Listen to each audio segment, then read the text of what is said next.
Hey family. So I wanted to share something with you all since they say sharing is caring. So a friend of mine shared this with me, so I'm sharing it with you. So these are the outside, this is the outside the skin of a pineapple, right? See? So I used some spring water.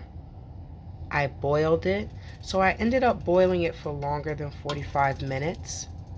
I wanted all the juices to get out. Now some of them I cut them, so I'm still hoping that I can get some of the juice out of it because I wanted every piece of the pineapple. Oh my goodness. And then you will see these little pieces in here. This is tea.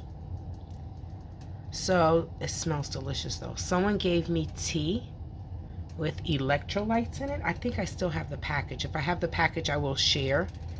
And I just let it boil. So this is much softer, but I boiled them all face down with the pineapple facing down. So now I just flip them over, but I'm about to just strain it and drink it.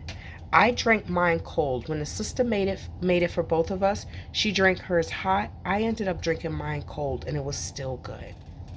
I didn't add any agave, no honey. I just drank it the way it was and it was nice and sweet. I hope you enjoy it as much as I enjoy it. Thanks for watching Fitness with TayTay.